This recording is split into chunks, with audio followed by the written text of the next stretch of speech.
I enjoyed the movie quite a lot. Thanks very much. I appreciate it. Yeah, for sure. And We enjoyed just making it. to so We had a ridiculously good time making it, as you can you possibly can tell. really tell. Yeah, everyone seemed to be having a blast. Yeah, but I mean, I thank you, but I don't like movies where people are having more fun on screen than you're having watching them. Do you know what I mean? Oh Like yeah. it's with Mamma Mia as well. It's really key that you invite them to the party rather than just kind of go, look, we went abroad and had a ball on the beach and you're cold and Yeah. wet. You know what I mean? Like you got to make people feel like they're involved. Hopefully, is the plan. Yeah, absolutely. And to start, you have two amazing leads with George Clooney and Julia Roberts, but the other love story for Lily is just as important. How was balancing those two romances and making sure that they were both distinct and had the time to kind of blossom each individually?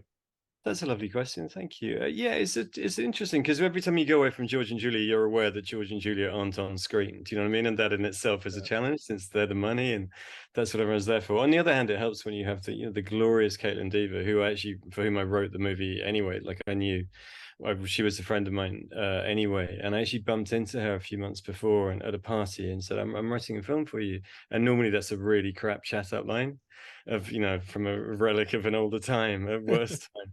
And she was like, "Oh, are you?" I was like, "No, no, I promise, I really am." And so it was really nice a few months later to send her the script and go. But she's wonderful. And then the search for Max was important because obviously you got to believe the decision she's taken, and he's got to be a genuine, reason to change her life to that degree. So it was a tremendous relief where we found him because he's gorgeous and warm and talented and incredibly handsome.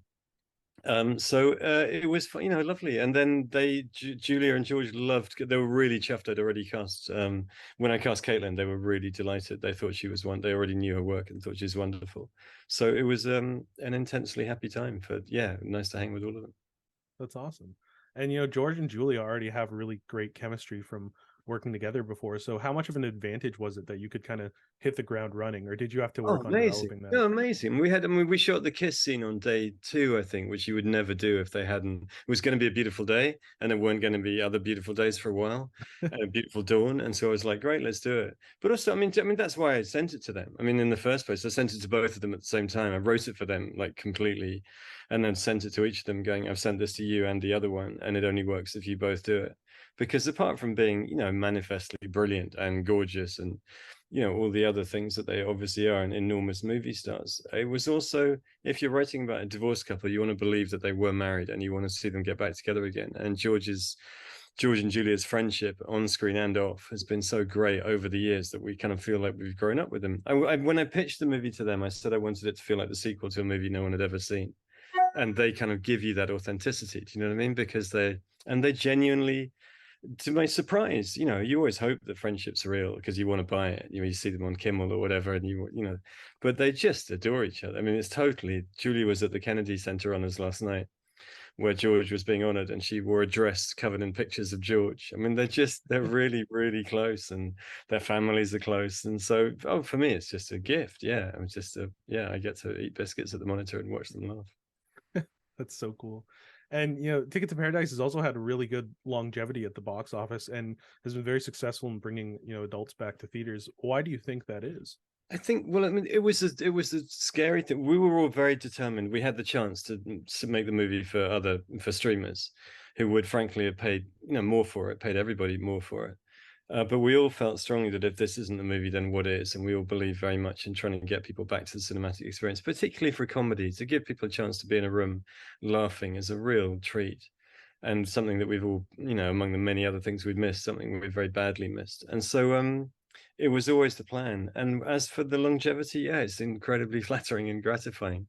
I think partly a slightly older crowd don't rush out on the first weekend. It's not as front loaded as the word that they use. It's not as people don't have to see it immediately, and they see it during the week as well, rather than just at weekends. Excuse me, rather than just at weekends. And so they just and I wrote Marigold Hotel, the best exotic films, and we had a theory with that people went again and again because they'd forgotten the jokes because it was quite an old audience.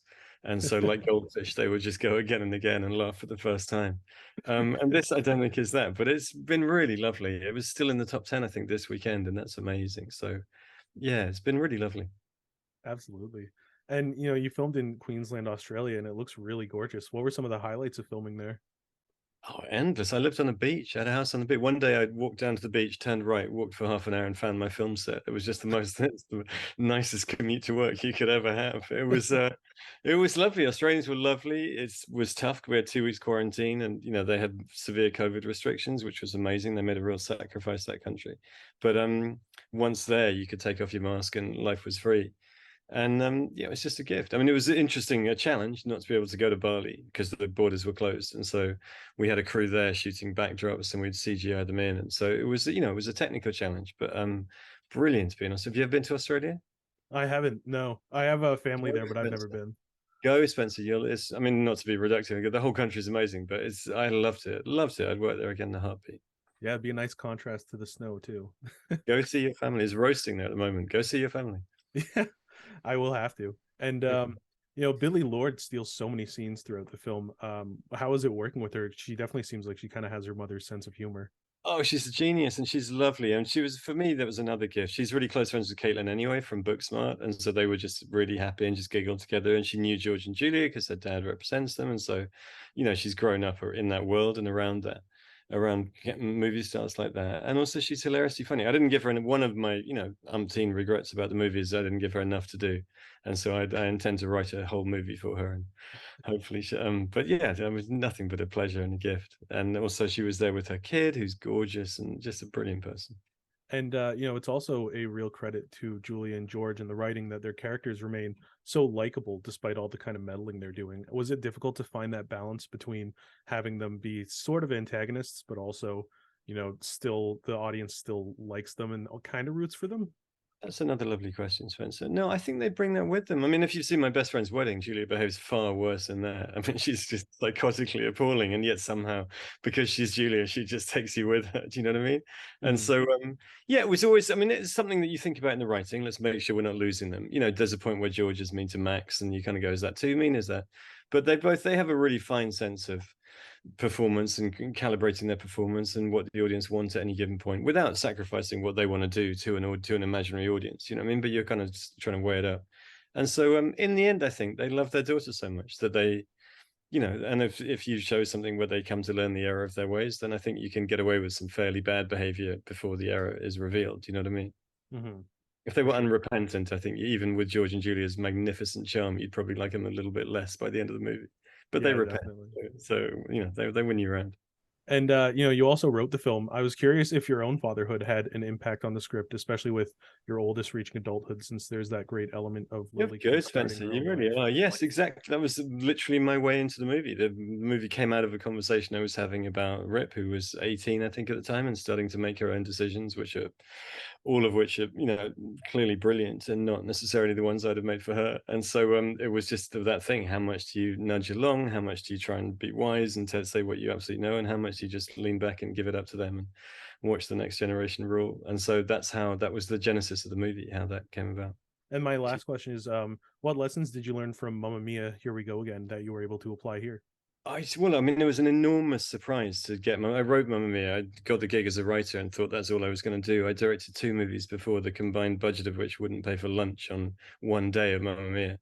And so I just got the gig as a writer and merrily wrote dance sequences on 15 boats, just going, it's going to be, someone else's problem.